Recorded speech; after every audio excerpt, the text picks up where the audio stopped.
Hello friends, ओम श्री गणेशाय नमः।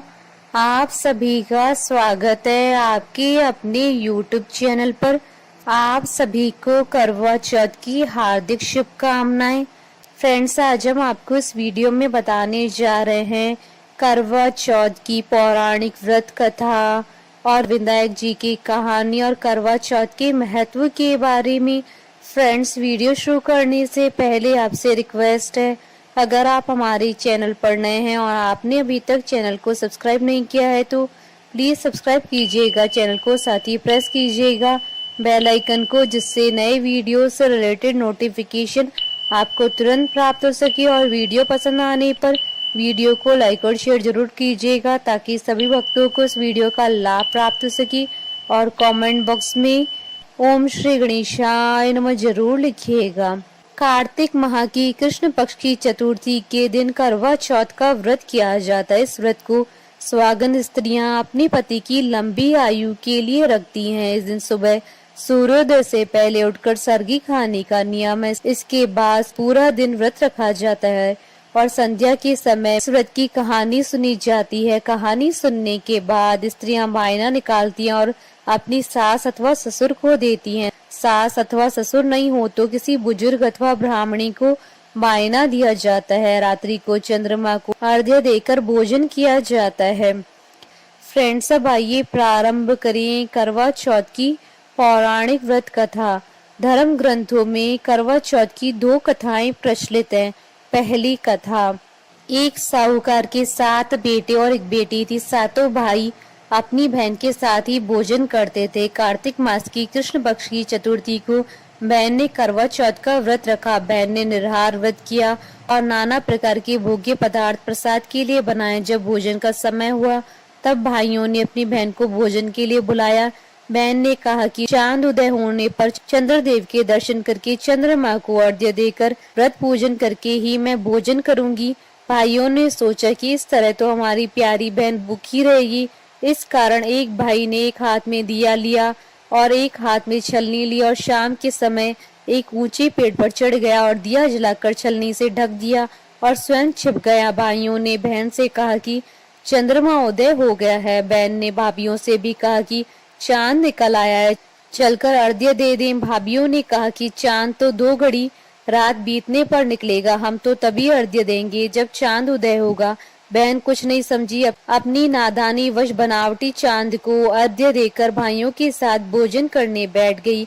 व्रत दूषित हो जाने के कारण जैसे ही बहन रोटी का एक निवाला मुंह में डालने लगी तो उसमें बाल निकल आया, दूसरे में पत्थर निकला। जैसे ही तीसरा निवाला मुंह में डाला तो बहन के ससुराल से बुलावा आया कि उसका पति बहुत ही बीमार है, जल्दी से भेज दो। यह सुनकर बहन जल्दी से ससुराल जाने की तैयारी करने लगी। जाते समय माँ ने साड़ी के पल्ले में एक सोने का सिक्का बांध दिया और सलाह दी कि जो भी रास्ते में मिले उसके पैर छू लेना और सौभाग्यवती रहने का आशीर्वाद मांगना। रास्ते में काफी लोग मिले पर किसी ने भी सौभाग्यवती रहने का आशीर्वाद नहीं दिया। किसी ने कहा कि ठंडी हो, किसी ने कहा कि सब्र करने वाली बनो, 7 भाइयों की बहन बनी रहो। ससुराल पहुंची तब वहां पर दरवाजे पर ननद खड़ी थी। बहन ने अपनी ननद के पैर छुए तब ननद ने कहा कि सौभाग्यवती हो, 7 पुत्रों की माता हो और मेरे भाई को सुख देने वाली हो। यह बात सुनकर जो सोने का सिक्का माँ ने साड़ी के आंचल में बांधा था वो बहन ने अपनी ननद को खोलकर दे दिया। अंदर गई तो सास ने कहा ऊपर मुंडेर है, वहां पर जाकर बैठ। जब वो ऊपर गई तो देखा कि उसका पति मरा पड़ा है। यह देखकर वह रोने लगी। इस तरह भूख प्यास छोड़कर वर्ष भर तक अपने पति को लेकर बैठी रही। प्रत्येक मास की कृष्ण पक्ष की चतुर्थी को चौथ माता आती और कहती करवे ले लो, करवे ले लो, और भूख लगे तो भाइयों के साथ जाकर भोजन कर लो। इस तरह कहते कहते अश्विन मास अर्थात क्वार मास में चौथ माता आई और कहने लगी कि बहन, तुम्हारे ऊपर चौथ माता नाराज हुई है, वही तुम्हारा सुहाग तुम्हें वापस देगी, पर तुम उनके पैर पकड़ लेना। जब तक वह तुम्हारे पति को जीवित न कर दे तुम उनके पैर मत छोड़ना। यह कहकर अश्विन मास की चौथ माता चली गई।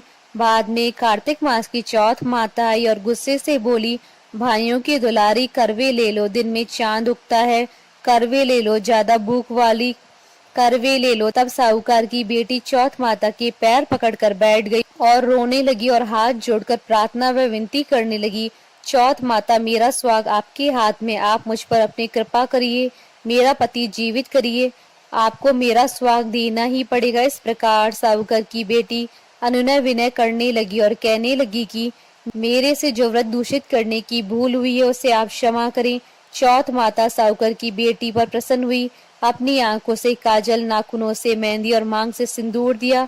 माता की कृपा होते ही साहूकार की बेटी का पति जीवित हो गया। जीवित होते ही पति बोला कि मैं बहुत गहरी नींद में सोया। साहूकार की बेटी ने सामर्थ्य अनुसार सामग्री जुटाकर चौथ माता का पूजन किया और चौथ माता से सुहाग का आशीर्वाद मांगकर सास के पैर छुए, साथ ही सौभाग्यवती स्त्रियों के पैर छूकर सौभाग्यवती रहने का आशीर्वाद प्राप्त किया। दूसरी कथा। बहुत समय पहले की बात है।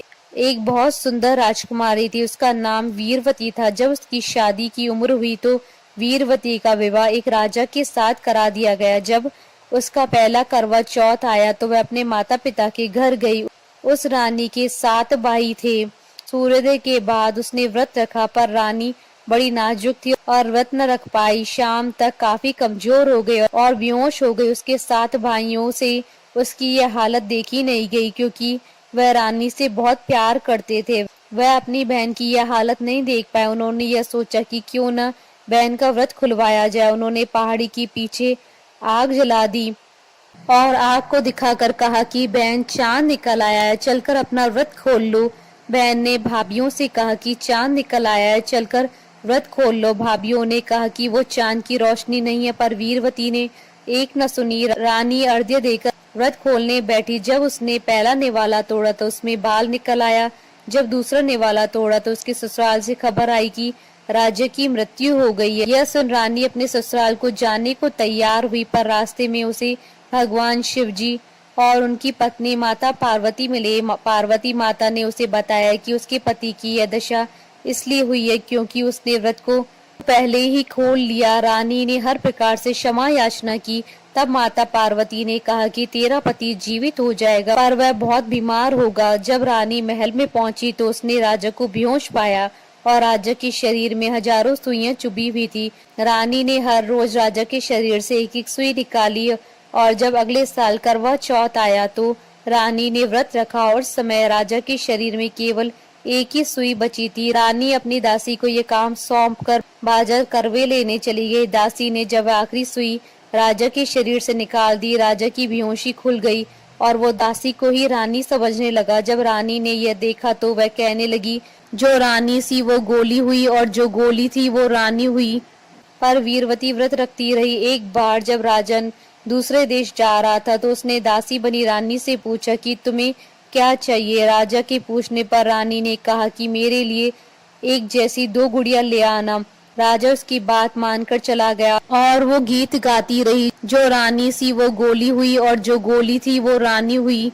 राजा उसके लिए 2 गुड़िया ले आया और उससे पूछा कि वो ये गाना क्यों गाती है। माता पार्वती की कृपा से वीरवती ने राजा को सारी कहानी सुना दी।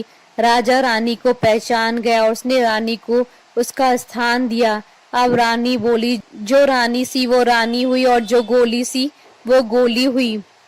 यह वीरवती का सच्चा विश्वास और माता पार्वती का आशीर्वाद ही था कि जिसकी वजह से उसके पति का प्यार उसे वापस मिल गया। हे माता पार्वती, जैसे आप वीरवती पर प्रसन्न हुई वैसे ही आप मुझ पर और हम सब पर प्रसन्न होकर हमें अपना प्यार आशीर्वाद दें और सभी को अखंड सुहाग देना। बोलिए माता पार्वती जी की जय, चौथ माता की जय। फ्रेंड्स, अब आइए प्रारंभ करें विनायक जी की कथा। एक गांव में माँ बेटी रहती थी। तो एक दिन वह अपनी माँ से कहने लगी कि गांव के सब लोग गणेश मेला देखने जा रहे हैं, मैं भी मेला देखने जाऊंगी। माँ ने कहा कि वहाँ बहुत भीड़ होगी, कहीं गिर जाओगी तो चोट लगेगी। लड़की ने माँ की बात नहीं सुनी और मेला देखने चल पड़ी। माँ ने जाने से पहले बेटी को 2 लड्डू दिए और 1 घंटी में पानी दिया। माँ ने कहा कि 1 लड्डू तो गणेश जी को खिला देना और थोड़ा पानी पिला देना, दूसरा लड्डू तुम खा लेना और बचा पानी भी पी लेना। लड़की मेले में चली गई। मेला खत्म होने पर सभी गांव वाले वापस आ गए, लेकिन लड़की वापस नहीं आई। लड़की मेले में गणेश जी के पास बैठ गई और कहने लगी कि एक लड्डू और पानी गणेश जी तुम्हारे लिए हैं और एक लड्डू और बाकी बचा पानी मेरे लिए है। इस तरह कहते कहते सारी रात बीत गई। गणेश जी यह देखकर सोचने लगे कि अगर मैंने यह लड्डू और पानी नहीं पिया तो यह अपने घर नहीं जाएगी। यह सोचकर गणेश जी एक लड़के के वेश में आए और उससे एक लड्डू लेकर खा लिया और साथ ही थोड़ा पानी भी पी लिया। फिर वह कहने लगे कि मांगो, तुम क्या मांगती हो। लड़की मन में सोचने लगी कि क्या मांगू, अन्न मांगू या धन मांगू या अपने लिए अच्छा वर मांगू या खेत मांगू या महल मांगू।